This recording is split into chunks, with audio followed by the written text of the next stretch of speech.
오늘 살펴볼 하나님의 말씀의 제목은 사망과 음부의 열쇠를 가진 논의입니다. 우리 옆에 있는 분과 이렇게 한번 힘차게 인사하시다. 지금이야말로 깨어있을 때입니다. 이렇게 한번 인사하겠습니다. 시작. 지금이야말로 깨어있을 때입니다. 아멘. 우리 또 이렇게 인사해요. 깨어 기도하면 코로나 이깁니다. 이렇게 한번 인사하겠습니다. 시작. 깨어 기도하면 코로나 이깁니다. 아멘.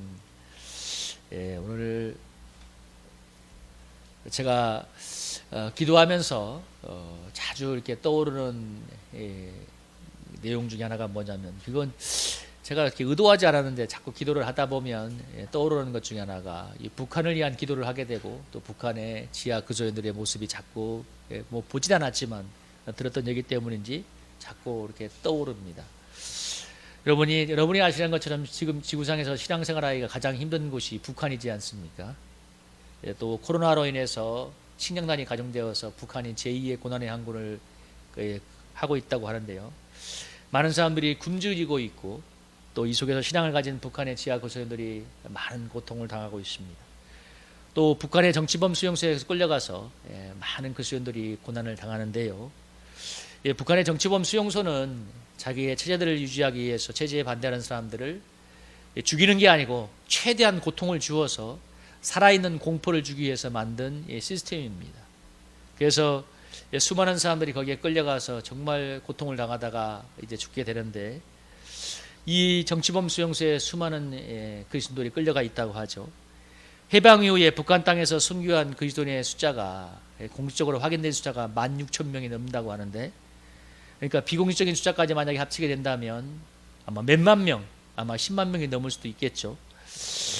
그래서 저는 마지막 시대에 정말 하나님께서 부흥을 주신다면 북한 땅에 부흥을 주시고 그 북한 교회를 사용하지 않을까 하는 생각을 합니다. 그 동떨 땅에도 지금도 믿는 자가 더 늘어나고 있다니까 참 놀라운 일입니다. 그러니까 적게는 15만을 해서 많게는 40만에서 45만까지 북한에 지하 그리스도인이 있다고 보고 있으니까, 여러분 어떻게 이런 일들이 가능할 수 있을까요? 많은 그리스도인들이 어떻게 그렇게 험난한 곳에서 신앙을 지키며 또 정치범 수용소에 끌려가도 주의 이름을 배신하지 않고 신앙의 순결을 지키는가?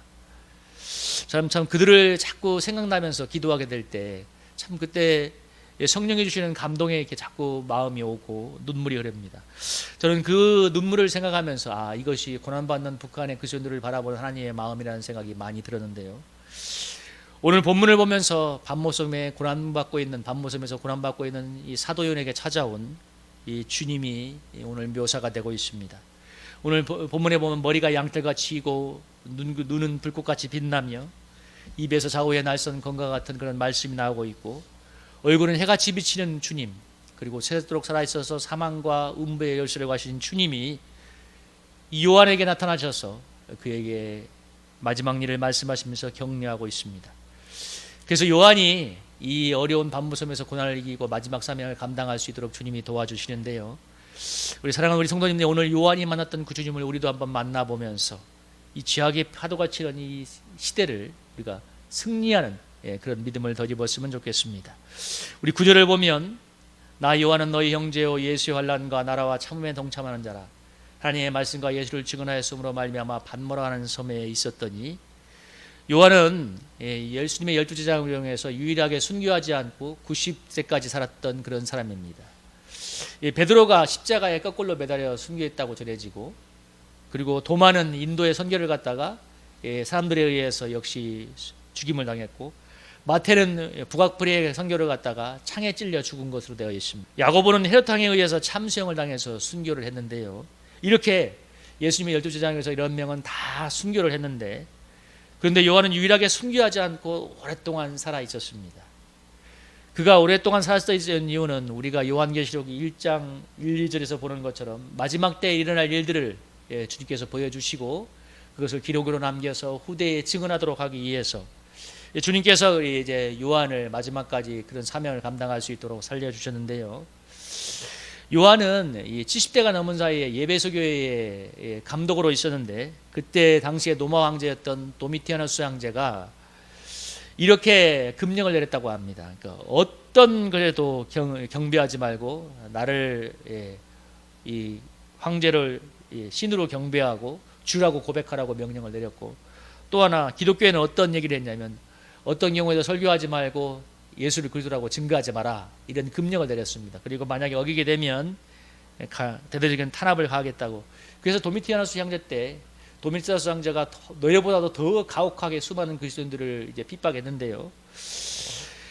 그래서 이 요한이 밤모섬에 끌려간 이유가 뭐냐면, 이제 설교도 하지 말고 예수를 그리스도로 하지 말고 증언하지 말라고 했는데, 이 요한이 그냥 설교를 하고 예수를 그리스도라고 증언하니까 로마 당국에 체포되어서 밤모섬이라는 곳에 유배를 가게 되었습니다.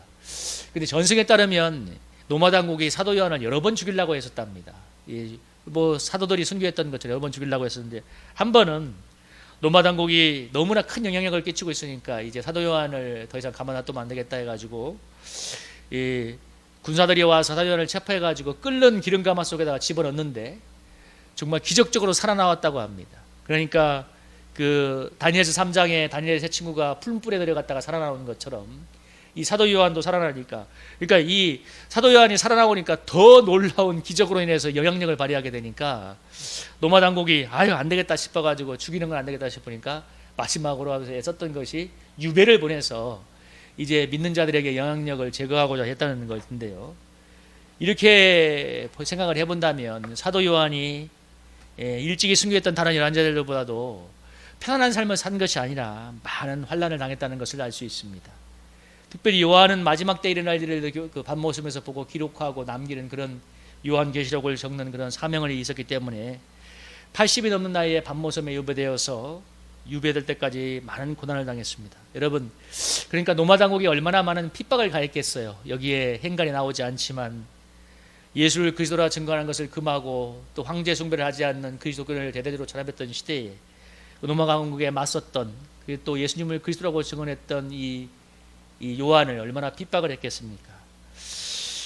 이 요한을 이렇게 생각해 보면서 이 요한이 정말 그 밤모섬에서 마지막에 끌려가서 고난을 당하는 이 요한을 생각해 보니까 그 사도행전 20장에 이 사도 바울의 밀레도 고별 메시지가 생각이 났습니다. 사도행전 20장에 보면 바울이 이렇게 말하죠. 바울이 이 에베소를 떠나서 예루살렘으로 가려고 할 때 이렇게 얘기하지 않습니까? 나는 성령으로 매여 예루살렘으로 가는데 거기서 무슨 일을 당하는지 알지 못하노라. 오직 성령이 가성해서 내게 증언하여 결박과 환난이 나를 기다린다 하시니 내가 달려갈 길과 주 예수께 받은 사명 곧 하나님의 은혜의 복음을 증언한 일을 마치려 하면은 나의 생명을 주사 조금도 귀한 것으로 여기지 아니하노라. 바울이 성령에 강권되어서 예루살렘으로 올라가려고 할 때 성령께서 뭐라고 했냐면 결박과 환난이 너를 기다린다고 했습니다. 실제 바울이 이 3년 동안 예루살렘에 결박되어서 고난당하다가 로마로 가게 되었는데요. 근데 바울이 뭐라고 하냐면 그러나 내가 주님께 받은 사명 은혜의 복음을 증거하는 일을 마치려 하면 내가 생명을 조금도 귀한 것으로 여기지 않는다고 고백하고 있습니다. 그래서 저는 오늘 이 정말 사명을 위해서 마지막까지 고난을 받는 요한, 그리고 정말 예루살렘으로 올라가는 것이 성령의 뜻인데 거기서 결박과 환난을 기다리지만 내가 주 예수의 은혜의 복음을 증거하기 위해서는 나의 생명을 정말 조금도 귀한 것을 여기지 않는 그 바울의 고백을 들으면서 신앙생활에 대해서 다시 한번 생각해 보게 되었습니다. 여러분, 우리가 신앙생활하면서 정말 많은 사람들이 시험에 빠지는 이유 중에 하나는, 여러분 이렇게 보통 교회에 오면 얘기하잖아요. 너무나 많이 듣는 얘기가 뭐예요? 신앙생활 잘하고 열심히 주를 섬기면 복을 받는다고 이렇게 얘기를 많이 하지 않습니까? 여러분, 물론 열심히 주를 섬기고 또 헌신한 사람들에게 하나님이 또 축복을 부어주십니다.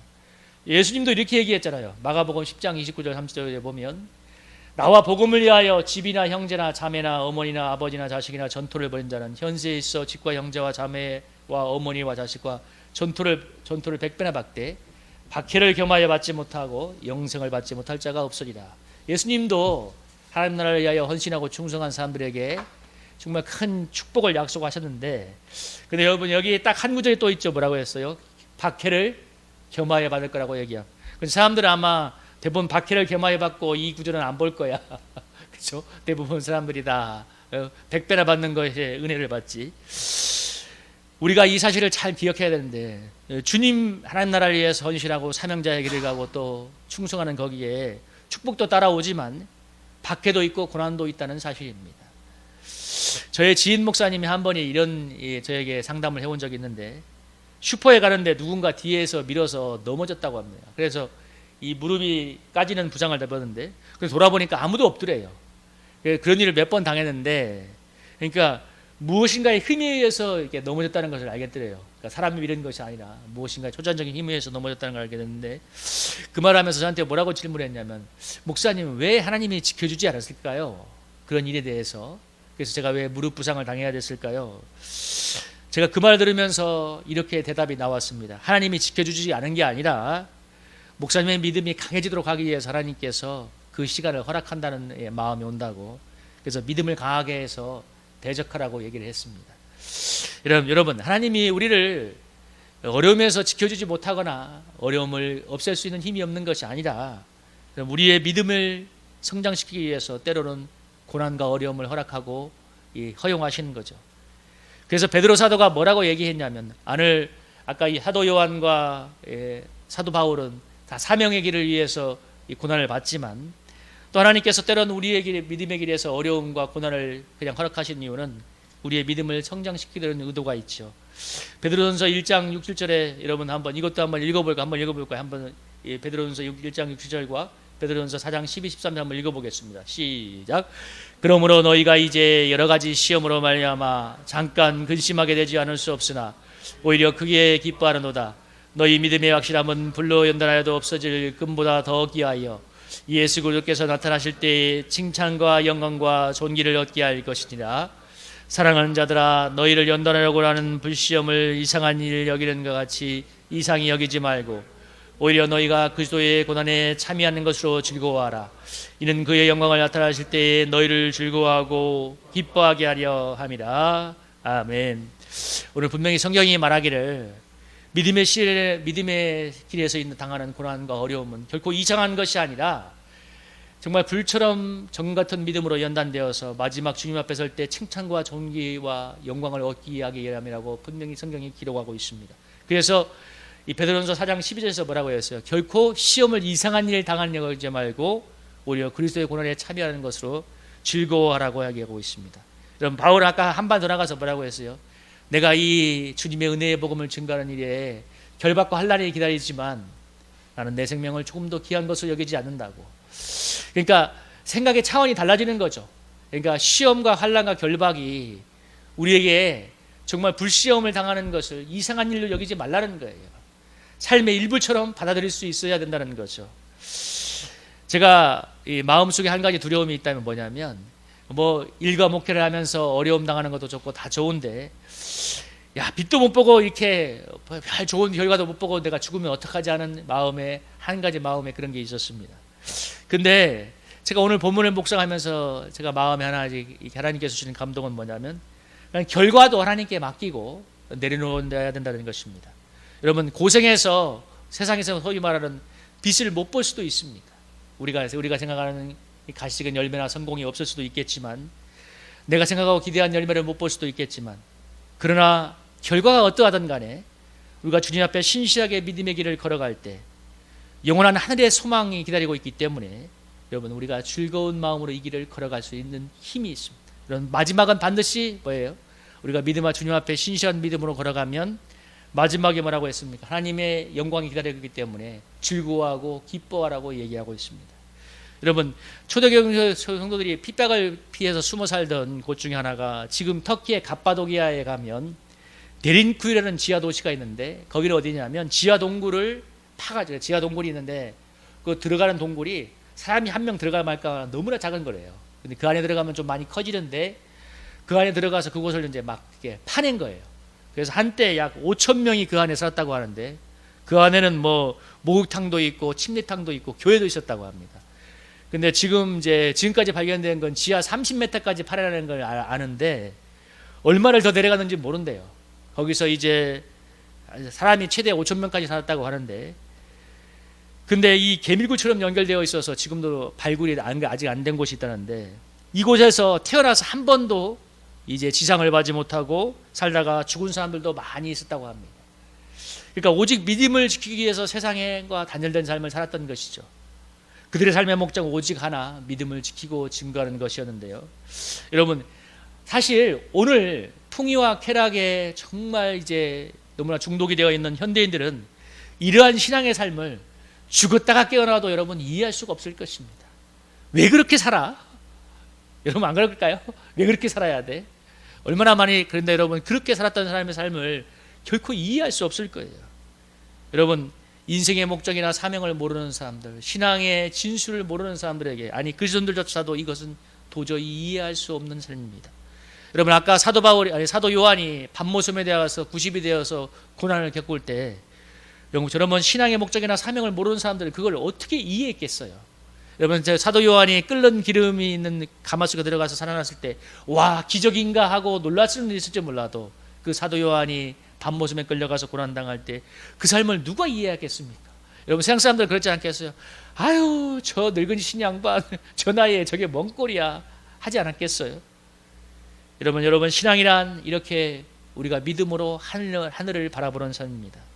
여러분 신앙의 길에는 축복도 있지만 이렇게 오늘 너무나 성경은 분명하게 어려움도 온다는 것을 말하고 있는데, 그러나 어려움 속에 연단된 믿음은 반드시 주님 앞에 서게 될 때 칭찬과 존귀를 얻게 됩니다. 그래서 우리 사랑하는 성도님들이 저와 여러분이 오늘 이 시간 이 말씀을 들으면서 어려움이 올 때 이것을 이상한 일로 여기지 말고 여러분 우리의 당연한 우리 신앙의 한 부분으로 여겼으면 좋겠습니다. 그래서 여러분 우리가 그것을 잘 감당해 갈 때 반드시 칭찬과 존귀를 얻게 될 것이고 여러분 그 영광을 바라보면서 우리가 정말 기쁜 마음으로 이 길을 걸어갈 수 있기를 축복합니다. 우리 또 사도 요한은 주님의 이름을 증언했기 때문에 기름이 끓는 가마에 던져지고 밤모섬에 유배되는 고난을 겪었는데, 그러나 고난의 현장에는 고난만 있는 것이 아니라 뭐라고 했어요? 고난 현장에는 고난만 있는 것이 아니라 이렇게 얘기하죠. 고난 주의 날에 성령이 감동되어 내 뒤에서 나는 나팔의 소리 같은 큰 음성을 들으니, 그러니까 고난의 현장에 주님이 찾아오신 것입니다. 그러니까 이 사도 요한이 어려움 속에 그 나이 많은 나이에 고난의 현장에 끌려갔을 때 주의 날은 여기서 주일을 말하는 거예요. 주일에 주님께서 이렇게 놀라운 환상 중에 아마 그 밤모섬에 있는 감옥에서 이 환상을 봤다고 하는데, 주님이 나왔는데 여기서 성경에서 뭐라고 기록하냐면 7 촛대 사이에 계신 그 인자 같은 이 주님이 나와서 물어보니까 얼굴 보니까 여기 이렇게 어떻게 하고 있어요? 발에 끌리는 옷을 입고 13절에 보면 가슴에 금띠를 띠고 머리에 털에기가 양털 같고 눈은 불꽃 같고 발은 풀무불에 달리는 주석 같고 음성은 많은 물소리 같고 오른손에 7별이 있고 입에서 좌우에 날선 검이 나오고 얼굴은 해같이 힘있게 비쳤더라. 이 주님의 모습을 보고 요한이 엎드려서 죽은 것 같이 쓰러지게 되었습니다. 그러니까 너무나 권세 있고 찬란한 주님의 영광 앞에 뭐예요? 압도됐다는 거죠. 압도적인 주님의 영광 앞에 서게 되니까, 그런 압도적인 권세를 지닌 주님 앞에 서게 되니까 이 사도 요한이 엎드려서 죽은 자처럼 되었는데, 그러면서 주님께서 요한에게 이렇게 얘기하죠. 두려워하지 말라. 나는 처음이요 마지막이고 살아있는 자라. 내가 전에 죽었노라. 볼지어다 이제 스스로 살아있어 사망과 음부의 걸쇠를 가졌노라. 전에 죽었다는 말은 뭡니까? 십자가에서 고난받고 죽으신 그 주님께서 지금 살아계셔서 영원토록 살아계셔서 사망과 음부의 권세를 지닌 주님, 다시 말하면 우리의 살고 죽는 것과 그리고 천국과 지옥의 심판의 권세를 지신 주님으로 이 심판주로 다시 오셨다는 것을 얘기하고 있는데요, 그 주님께서 이렇게 말씀하시면서 오늘 사도 요한에게 나타나셔서 그에게 말씀하고 있습니다. 그러면서 이 주님이 7별과 7 금칠대를 붙들고 있다고 얘기하는데, 7별은 7교회의 사자고 마지막에 보면 7 촛대는 7교회인데, 성경에서 7이라는 숫자는 완전수를 얘기함으로써 7교회는 이 지상에 있는 모든 교회를 생각한다고 하시면 되겠습니다. 물론 여기에서는 7교회가 이제 구체적으로는 지명이 나오고 있지만, 그러니까 주님께서 뭐예요? 우리 7 촛대를 붙들고 있는 것처럼 우리 교회를 붙잡고 있다는 거죠. 그 주님이 고난의 현장에는 사도 요한에게 찾아와서서 사망 권세를 깨고 일어난 부활의 주님으로 찾아오셔서 오늘 이 사도 요한을 이렇게 격려하고 있습니다. 아주 정말 압도적인 권세 앞에서 사도 요한이 정말 죽은 자처럼 될 만큼 그 주님 앞에 서게 하실 만큼 오셔서 이렇게 격려하고 있는데, 그 주님이 지금도 세세토록 살아있어서 어려움을 당할 때 정말 큰 음성처럼 우리에게 다가와서 우리를 이렇게 도와주시고 힘을 주십니다. 이 고린도후서 12장에 보면 사도 바울이 이런 일이 있었죠. 고린도후서 12장에 보면 사도 바울이 이 복음을 전하다가 거의 돌에 맞아 죽을 뻔했을 때 3층천의 환상을 보게 되었는데, 그가 뭐라고 얘기했냐면 정말 말로 할 수 없는 이 천국의 환상을 보았기 때문에 그 계시가 너무나 커서 이제 몸에 가시가 오게 되었다고 얘기했습니다. 하나님께서 그 놀라운 영광을 보여주심으로써 고난 중에 있는 사도 바울을 격려하고 믿음이 일어설 수 있게 해주었습니다. 그래서 이 오늘 얘기하기를 생각하건대 현재의 고난이 장차 올 영광에 비교할 수 없다고 얘기하는데요. 여러분, 오늘 우리가 신앙의 길을 가라면서 반드시 어려움과 환난과 고난을 당하는데 거기는 어려움만 있는 것이 아니라 이렇게 죽은 자 가운데서 살아나셔서 사망과 이 음부의 열쇠를 가지신 주님, 하늘과 땅의 모든 권세를 가지신 주님이 함께 한다는 것입니다. 여러분, 그 주님이 우리 가운데 임재하셔서 은혜 주실 때 여러분 고난 현장에서도 주님을 찬양할 수 있는 불가항력적인 은혜를 받을 줄로 믿습니다. 그래서 이기는 거예요. 그래서 여러분, 외형적으로 너무나 상처받는 환경이고 너무나 마음이 상하는 환경이지만 이 부활의 주님이 우리 마음에 오셔서 이 우리에게 은총을 부어주실 때 결코 그 이 세상의 일들로 상처받지 않는 강하고 담대한 심령이 되는 것입니다. 그리고 또 하늘의 이 땅의 고난을 모르는 하늘의 기쁨과 평안이 있기 때문에 정말 이 압도적인 권세와 힘이 우리 영혼을 붙잡기 때문에 찬양할 수 있는 능력을 받게 됩니다. 우리 사랑하는 성도님들이 이 요한이 만났던 그 주님을 우리도 만남으로써 여러분이 어려웠던 이 세상을 살아가면서 기쁨과 확신에 찬 여러분 그런 승리의 길을 걸어가기를 주님의 이름으로 축복합니다.